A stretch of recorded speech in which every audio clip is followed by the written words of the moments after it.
World where gaming and news reign supreme.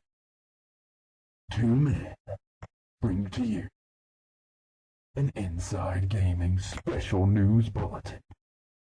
Here's your hosts, Alex Sorensen and Matthew Loftus. Welcome to tonight's edition of Inside Gaming. I'm your host, Matthew Loftus.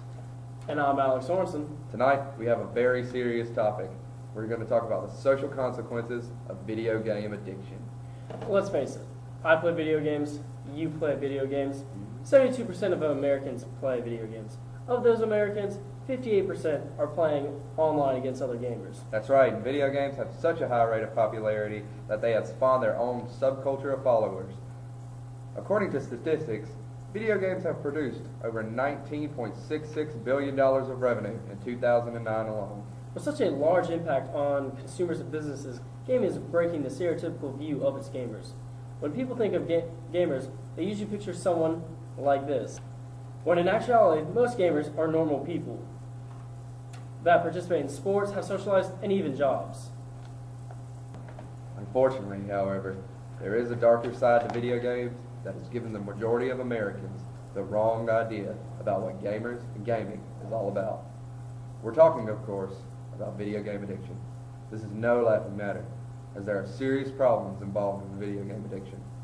There's poor health, time management problems, and serious effects on an individual's social life. Absolutely.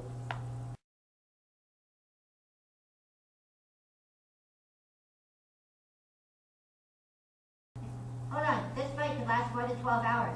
What if we run out of food? Don't worry, I have that covered. Ma'am? Yes, hon. More Hot Pocket! Right away, hon. That's uber cool. Alright, everyone ready? Ready. Ready? Let's go get him!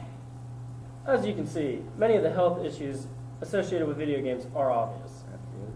Obesity is the number one concern when it comes to this topic. Seeing how 34% of Americans are obese and 74% of that 34% play video games, we can see that there is a direct correlation between the two. Instead of going outside and exercising, they're spending all their time inside and playing video games.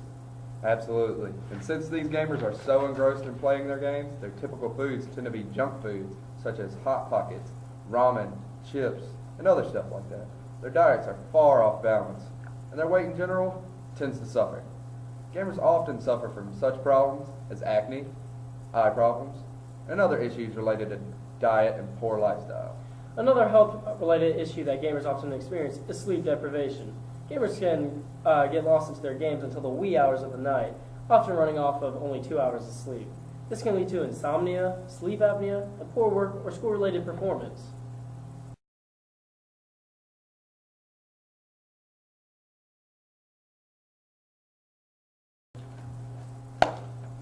As with any other form of addiction, the gamer tends to shirk responsibilities in order to get their fix on playing whatever game they're on at the time.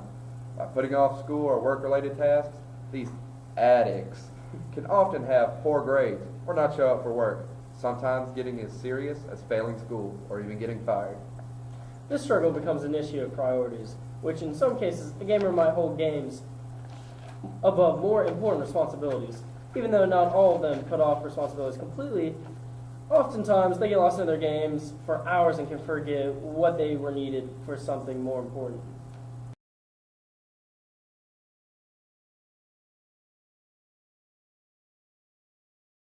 Other than health, the most immediate effect of abusive gaming is the negative impact on a gamer's social life. Putting forth so much dedication to a video game can decrease the amount of time a person interacts with friends socially.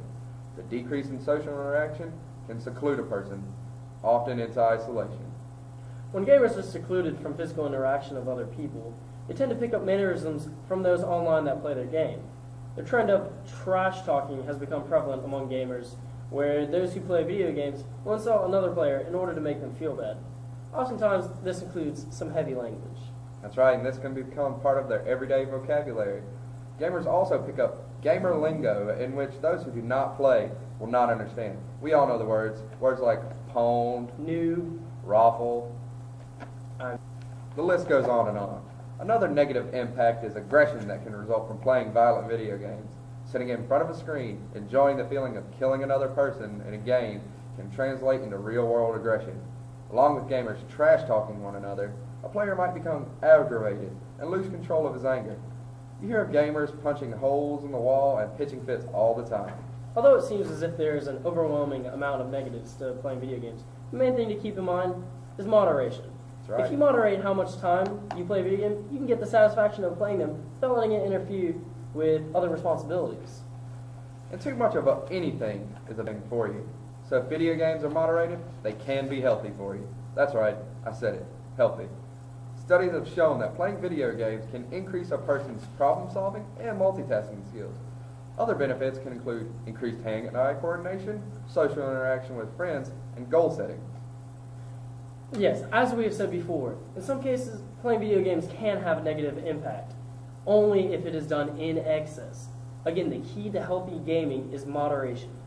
That's right. I'm Alex Sorensen. And I'm Matthew Loftus, and this has been a look inside the social consequences of video game addiction.